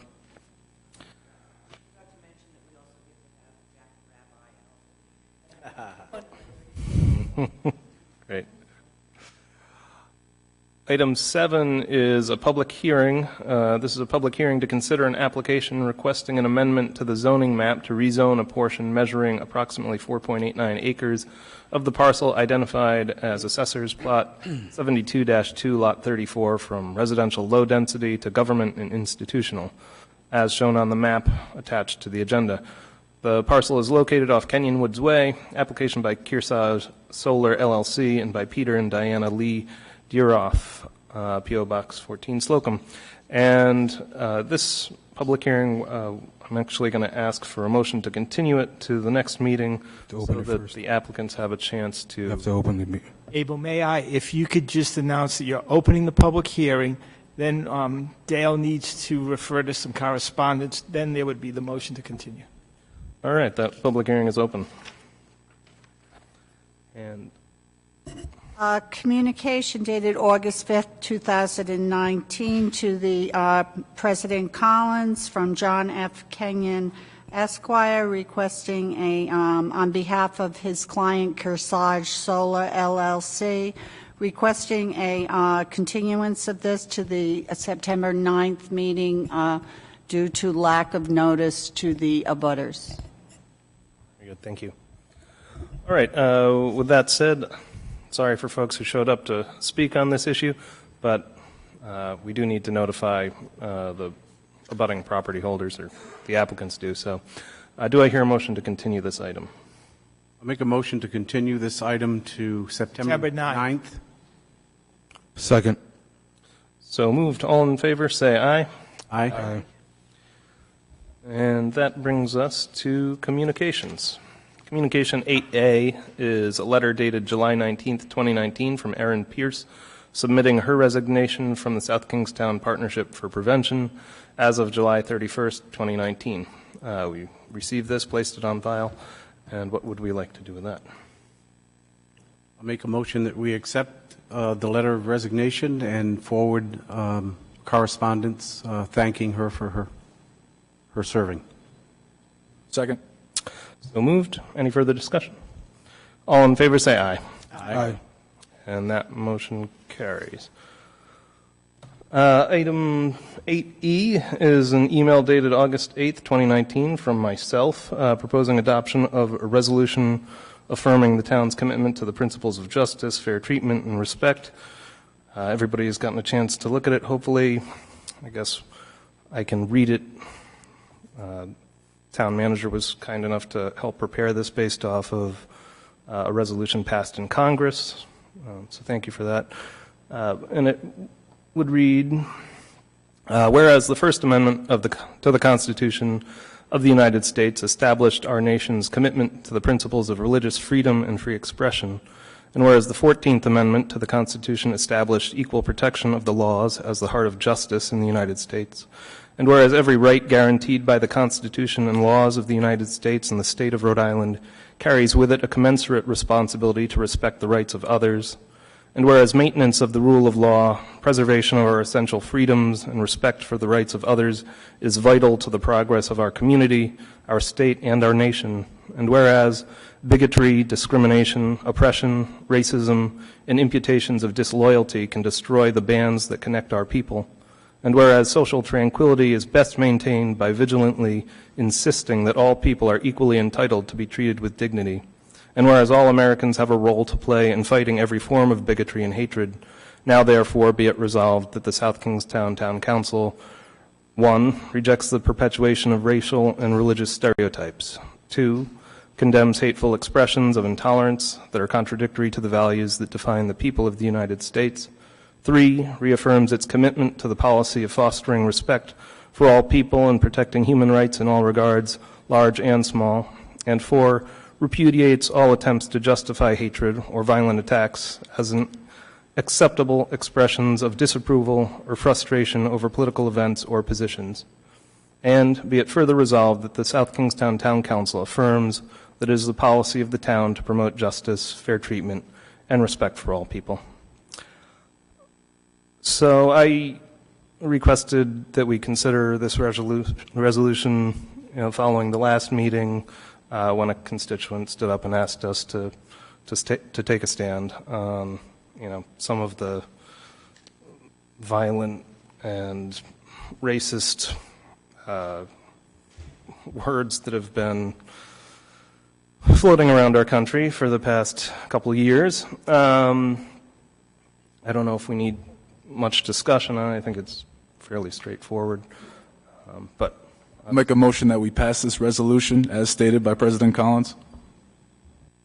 Look, can we have a little discussion? Okay. we can have a second. Okay, thank you. I'll second that. The only concern I have is bringing. Well, we're not going to deny that there's issues in South Kingstown in terms of racism and bigotry, et cetera, that exist. my concern with passing the resolution would be to not want to try to put a target on our back, I guess, from folks that spew hatred, I guess, is my concern. And I don't know where I'm coming from that from a different perspective, potentially, but it's just a concern that I have in regards to passing it. Does that make any sense to anyone else other than me? I mean, I hear what you're saying, Brian, but I feel like that's exactly what the people who are spewing hatred are sort of hoping to happen in our country. If we remain silent and we let others dominate the dialogue with, you know, racist comments or whatnot, then I think that's yielding ground. And we're talking about, because we don't really hear it in South Kingstown from a public perspective, but probably you're talking about more national and level. Yes.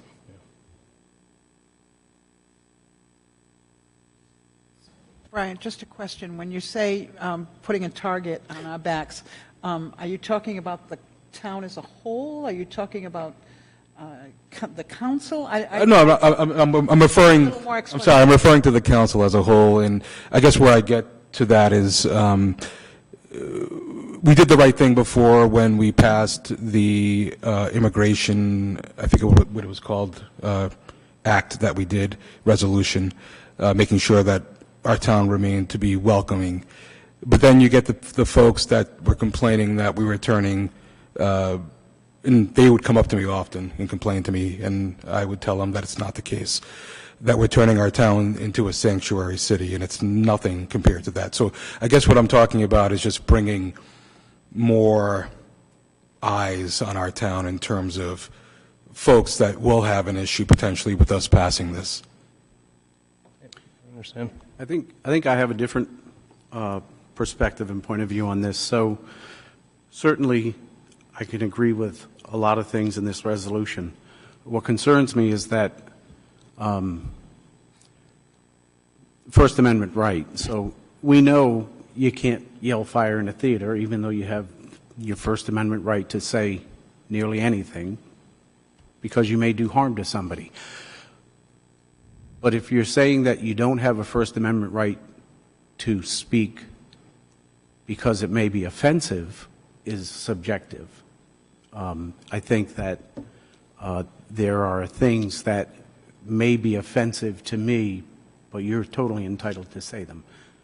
There's a line, and I know where that line is, and I get what you're saying. Nationally, not everybody does, potentially, but I really am concerned that if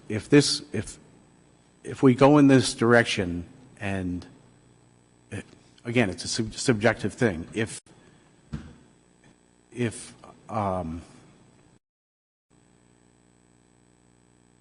just because I find it offensive, you may not. And if we go down the road of censorship because of what I think is offensive, that's not fair to you. So I have, the other point that I'll make is occasionally things come before this council in the form of a resolution that have to do with something that really is a national issue, and I frankly don't feel the need to weigh in. So. But Joe, at the same time, I do feel that that's kind of one of those things in our town that we don't speak about. And whether or not it's the right time to speak, it's always the right time to speak about it, if people are willing to speak about it. I mean, as a person of color, I have felt, I'm not saying specifically, but throughout my life, that I've been called names, et cetera, or followed or pulled over for no good reason. Even pulled over on my bicycle as a 14-year-old in my neighborhood, asking where I lived. And again, that wasn't South Kingstown. So there is, I think, a lot of valid things in here that I definitely agree with, and I think it's important. But I also want to make sure that, and again, the point that I didn't think about was First Amendment right? But Legal, I guess, Mike, have you taken a look at the resolution, and what is your opinion? I have looked at the resolution, and it's purely a policy issue. It's certainly not a legal issue. I think there are others. I don't have one in particular from other towns. However, if the council wants to adopt it, there's certainly not a legal impediment. It's really, again, it's a statement by the council. And I just want to try to address, I don't think this speaks to curtailing speech in any way. I mean, it specifically upholds the First Amendment in the first clause, I believe. And I think it reaffirms our commitment to the freedom of speech, freedom of religion, freedom of assembly, which I think has been under attack in some ways at the national level. So, I don't believe we're stifling speech with this. We're, showing that we're committed to it. Yeah, so I said that I can agree with a lot of what's on here, and I also stated that I think it's a direction that we're going in. This doesn't, but understood. There are next steps. So, Can you explain that? I'm sorry. You said, do you feel that it's a direction that we're going in? so this is a first step in potentially restricting free speech, in my opinion. Because I disagree with what you say, or I'm offended by what you say, doesn't mean you don't have the right to say it. I don't think that we're expressing we want to limit anyone's right to free speech. However, I think we are asserting that we demean certain actions and behavior which are listed in the resolution. And I believe it is of great importance that leaders of local municipalities like ourselves get on board with a resolution of this kind because of things going on nationally, because of things going on worldwide. I support this wholeheartedly, and I would hope all 5 of you do as well. As I said, considering things that are happening in the world, I think it's of great importance that leaders of small towns like us in South Kingstown adopt a resolution like this. I don't think we're attempting to take anyone's First Amendment right away or limit that to an extent. I think we are purely demeaning certain behavior and actions, which I think we can all agree on are not okay. So I agree with this, and I think we should get on board, all 5 of us. Any other comments? I just have just a couple of comments. I too believe that this is not sending us down a slippery slope. I think this is affirming what my values are. If you believe something I don't, I believe you have every right to say it. But if you believe something that's hateful or bigoted in nature, I'm going to condemn you for it. I'm going to call you out for it. And I think this speaks to that we don't agree with those sentiments. We will not affirm those sentiments. I don't think it speaks at all to anyone's right not to say them. So I am in full support of it. Thank you. So, Mike, you said this is more of a policy decision. Doesn't have to be. We don't need to be worried about the actual law in this case. It's pure. It's a statement that you're making, basically condemning things that are set forth in there. You're not restricting anyone's right to say those things. You're just saying you disagree with those who say those things. So it's not like the town is going to go out and start enforcing. I'm just asking. No, there's no ordinance. Okay. Just asking the question. No, it's a good question. Right. No. We're talking policy. Right. The answer is we're talking. No, it's simply if you want to make it's a statement of value. There you go. And it's purely, again, it's a policy decision. Right. If you as a council want to, or a majority of you want to make, you can. I will remind the council of where you are in the agenda. This is a correspondence to the council. If the council wishes to refer this to staff for modification to get to a full consensus, you can certainly do that. You're free to handle this as a resolution, you're free to handle this as a correspondence, and, I'd be happy to go back and make sure that if there's a assertion in this resolution that doesn't fully represent the unanimous values of the council, that we address that. If there's not, again, the council's free to do it as it wishes with this. Personally feel ready to move on this tonight. We do have a motion and a second. And, I think that this is pretty straightforward. As I said, every time we're here, we pledge allegiance to the flag. I think as I pledge allegiance to the flag, I'm trying to remember my oath to uphold the Constitution. That's really all this resolution calls us to do. The only other thing I would add is that, just like the Constitution, it has not always worked properly, I guess, to curtail things like racism and bigotry.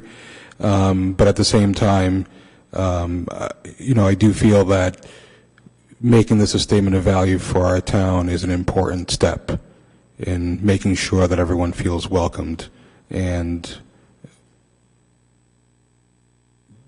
that hatred really has no place in our town. And if you have an issue, we need to figure out better ways to deal with them and to correct them and to express concerns or in a meaningful and respectful way.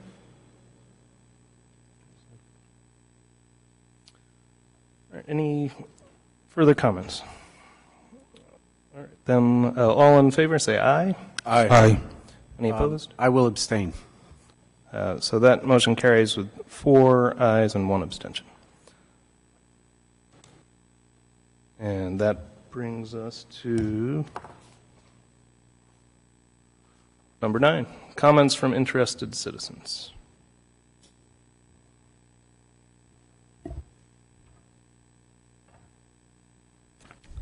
Good evening. Christopher Iredale, 36 Hunt Ave, Wakefield. I was recently at a council meeting where a town employee firefighter was recognized for saving a life on Route 1. If the council is already aware of the incident that I'm going to explain to you, tell me and I will sit down. I believe August 4th, it was a Sunday afternoon.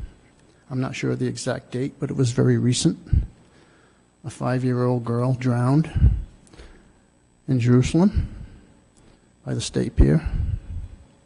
A Johnston firefighter off duty jumped in and immediately initiated CPR and saved this girl's life. It's only my intention in telling you that you somehow recognize this firefighter, either here at a council meeting or the council directly contacting the town of Johnston and letting them know that we all appreciate what he did that day. Thank you. Thank you.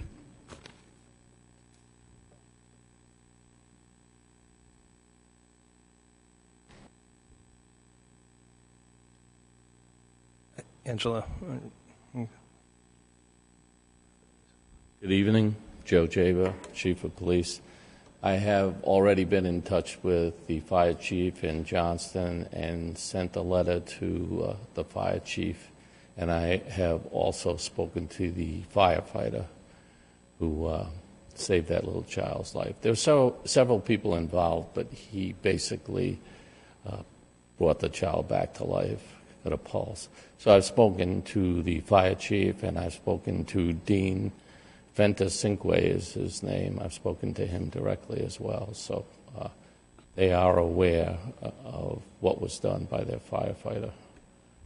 So I just wanted to put that out there. And down the line, if we choose to do something more, that's fine. But they were very appreciative of us contacting them through their chief. Thanks, Chief. Thank you, Chief.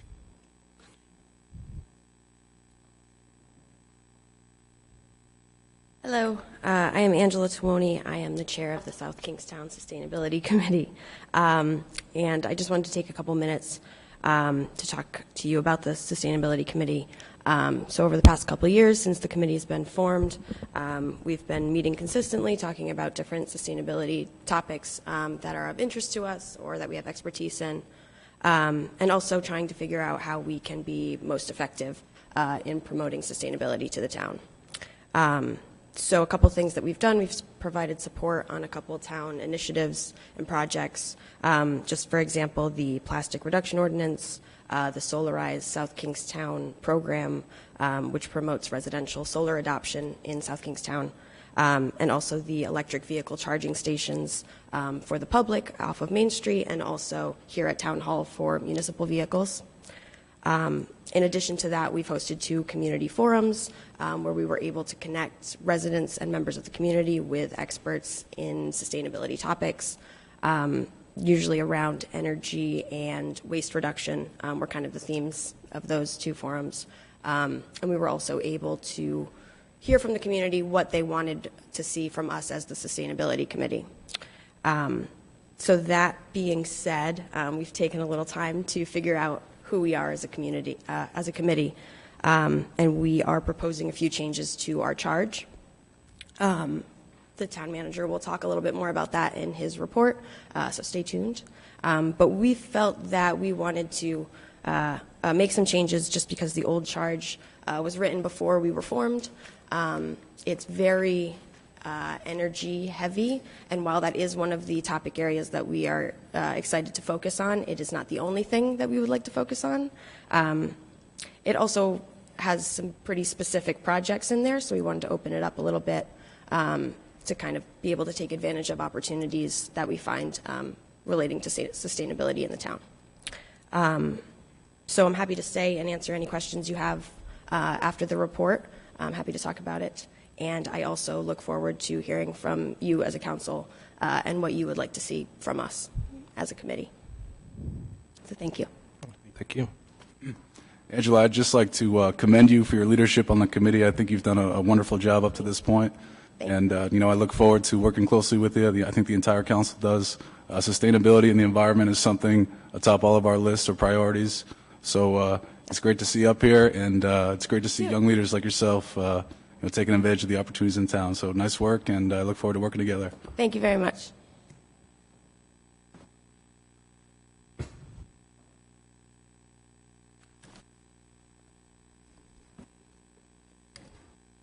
Jim O'Neill, Matunic. You continued the public hearing until the first September meeting. Yes. And I guess my question is the drop dead date, the time clock. Do we run out of time if new evidence is presented at that meeting? Where do we stand on that, Mike? Jim, since the meeting was opened and then immediately continued, anyone can come to that meeting and present. There's no time clock. The meeting, any resident can come on September 9th and speak in favor or against, and there's no time clock running. Okay, but I was worried about afterwards. If there is some new evidence planning needs to look at, is there a drop dead date when this has to be? Well, the drop dead date would be once the council acts. Like, for instance, if the council can, at the continued hearing on the 9th, if it wants more information based upon what's presented, I would advise them to continue it once again for that extra. Great. Thank you. Thank you.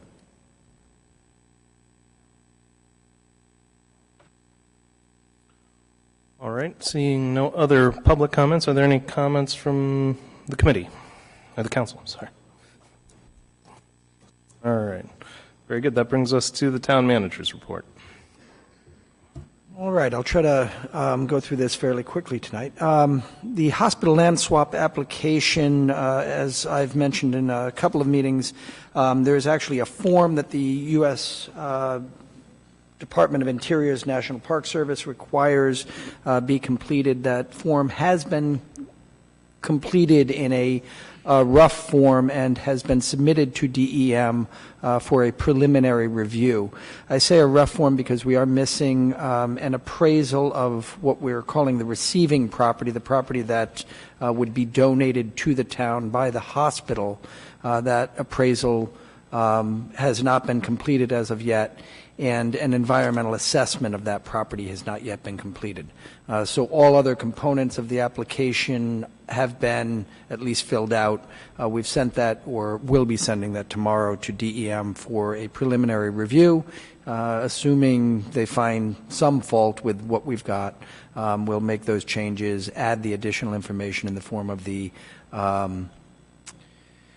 appraisal and the environmental assessment that needs to be done. That environmental assessment will require a 30-day comment period, so the application cannot go from DEM to the National Park Service until that process is done. I will note that we had notified that the hospital that on-street parking is available on, is it Old Town Farm Road? Is that? Anybody know the Town Farm Road? They've availed themselves to that fact, and there's regular parking going on. We're coordinating with them to make sure that the additional vehicles that are being parked over there are not interfering with the maintenance of the park. So that's proceeding. I think we're in as good a shape as we're going to be for a while. As I've reported to the council previously, we met with the senior staff for the congressional delegation here in Rhode Island a couple, 3 weeks ago. They are waiting in the wings. They're going to, sort of wait to see what the National Park Service does with the application when that gets to the National Park Service. And assuming that goes well, then there's nothing to be done legislatively. If the regulatory agency does not give the relief that we're seeking, then we've spoken to the delegation and asked them to be on the ready to help us in any way they may need to. The school facilities project, I actually have sort of lost track of where the last report to the town council was, but we have, as a school building facilities committee, voted to recommend to the school committee that they postpone the application for state assistance until the spring, I think it's February actually, of next year. And that recommendation was based on a couple of things, one being the fact that the new owner's rep really needs some time to dig into the application that had previously been prepared by RGB, and we also need to make sure that we have the timing right for a special election. If we were to do an application submitted in September, we would have to do a special election and be ready to go out with a referendum within 6 months of that. If we wait until February, we'll be able to schedule a referendum for the regular general election period, and there's some advantages to doing that as well. That project proceeds, and hopefully with the owner's rep now on board, we'll be seeing some more detail on the project, and we'll start seeing some either revisions or better explanations of where we're going with that project. Very small notes, environmental land restriction for the Comfort Station. We were alerted by Rhode Island DEM that there is a land restriction, an environmental restriction on the land under the Comfort Station. We were not aware of that, but we think that we've put our hands on the administrative records necessary to respond to that. It's really just a regular routine reporting, essentially telling the state that nothing has changed, the pavement is still there, and there's no conditions that would give rise to concern that any contaminants associated with the prior railroad use might be migrating off the property.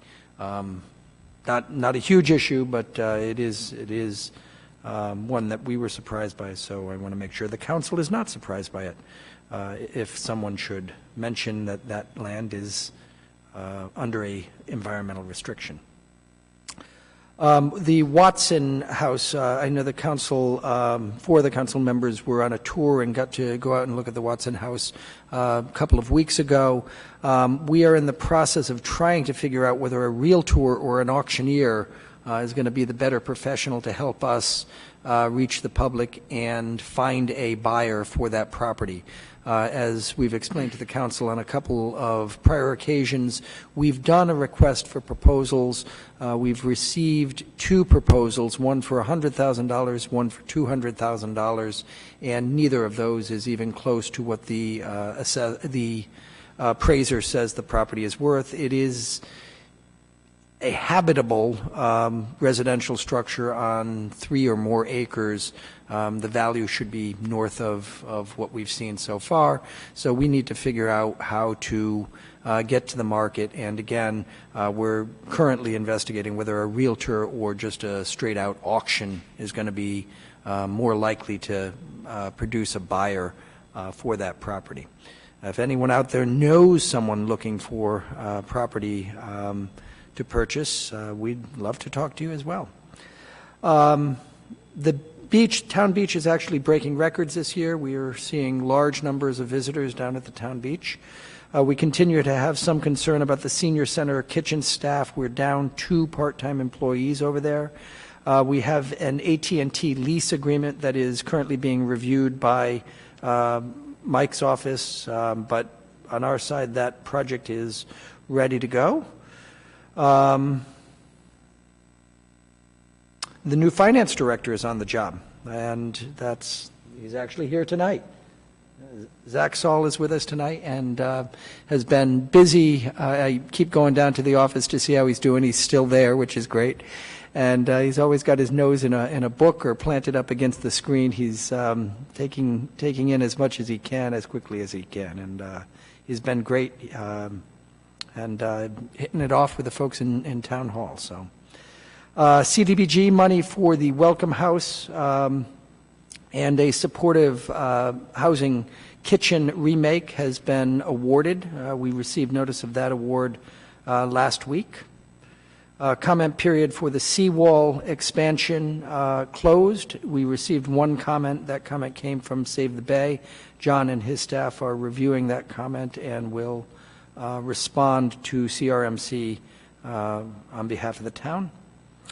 We had an issue with golf carts down in Green Hill, and this has been a growing concern over the last couple of years. We've had more and more golf carts in Green Hill.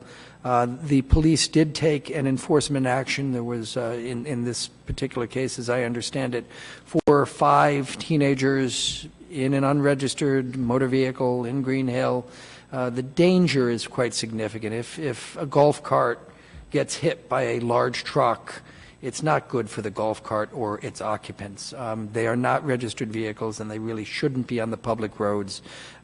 We had that case go before a judge, and the judge agrees with the town that we really do need to enforce. This isn't something, we take great pleasure in. We know folks enjoy that mode of transportation. It's just not safe, and so we've had to enforce. There was a rescue at an Automobile Avenue on Kenyon Avenue that the police were involved in this week. A vehicle caught fire, and the police exhausted a number of fire extinguishers during the period of time it took to extract the occupants from that vehicle. They did not run when they saw the flames near a gas tank. They put the fire out, and they kept putting extinguisher exhaust on that vehicle until the occupants were safe. Just an extraordinary act of heroism, and it's the kind of thing that we hear about a lot down here. It's pretty amazing. Just one note on assessment appeals. Bills were due, or taxes were due August 1st. So far this year, we have seen 15 assessment appeals. That is a very small number of appeals. It speaks to the public recognizing, I think, that we are in a fast appreciating market. In fact, Jean Bouchard, the tax assessor, suggests that if we had done our revaluation now, the values would actually be 10% higher than they were when we did it back in November and December of last year. So we're in a quick appreciating market, and folks, I'm sure nobody loves a bigger tax bill, but they also recognize that values are increasing quickly. That is my, oh, no, actually it's not. The next page is the South Kingstown Sustainability Committee. The council is going to see a couple of resolutions from the South Kingstown Sustainability Committee. The committee's been working on two items. One is their charge, and this is the draft charge that they will be putting to a resolution for a council vote. I wanted to just make sure that the council had a chance to look at it before seeing it for the first time as a resolution. And the second item that the Sustainability Committee will be putting forward is a resolution to recommend that the town go out to request proposals from firms that provide municipal aggregation services, municipal electricity aggregation services. Those should both be on the agenda at the next council meeting in September. The basic changes here, you've heard from the chairwoman earlier tonight, are designed to sort of make sure that sustainability is writ broadly. The current charge for the committee focuses very much on energy, and while they are committed to energy efficiency and energy improvement, as that second resolution I've mentioned suggests, they want to also make sure that they can involve themselves in water conservation and waste management. Waste management being a big topic that isn't very sexy and doesn't get a lot of attention. The committee also wants to be on the hook for establishing and maintaining a dashboard so that residents in South Kingstown can see how we're doing, particularly how town government is doing with regard to waste management, diversion from landfills, water usage, and energy consumption. So this will be a resolution to the council at the next meeting, and that aggregate electric resolution is also likely to be before the council. And that is the manager's report. Thank you. Any questions for the manager? I do hope we'll have a chance to recognize our officers who are so timely in that response to the car fire. All right, that brings us to the solicitor's report. Any questions? If not, I'm all set. Are we doing with the ocean mist? I mean, not the ocean mist, the land next to it. So, as you may remember, a couple of meetings ago, I mentioned that the public access agreement was in need of updating from CRMC. We provided them with all the updates through the good help of John Schock. It is now sitting with CRMC's legal counsel, and I tickled him about a week ago, so hopefully we just need his sign-off. All right. That brings us to item 12, which is appointments. I believe we have a number of things to consider. You have it all. I think I'll start with a motion to appoint Liz Gledhill to the South Kingston Partnership for Prevention. Second. So moved. Any discussion? All in favor, say aye. Aye. Aye. Aye. And that motion carries. And then we have a lot of reappointments, right? So a resolution to reappoint Alice Buckley and Kenneth Burke to the Affordable Housing Collaborative for a 3-year term. Second. So moved. All in favor, say aye. Aye. Aye. You want me to keep going? Yeah, we got the whole Bicycle and Pedestrian Advisory Committee, it looks like. Resolution to reappoint Kenneth Burke, Kateri Collins, David E. Hamill, Paul W. Higgins, William P. McCusker, and James D. Vogel for reappointment to the Bicycle and Pedestrian Advisory Committee. Second. So moved. All in favor, say aye. Aye. Aye. Conservation Commission? Or no, maybe waiting response. I don't. No, nobody yet. Still waiting for responses. So a resolution to appoint Mario Brichetti to the Library Board of Trustees. And, second. So, all in favor, say aye. Aye. Aye. I think there's also Lindsay Madam. there. Did she, oh, you're right, and, sorry, a resolution to reappoint Lindsay Madam to the Library Board of Trustees. Second? So moved. All in favor, say aye. Aye.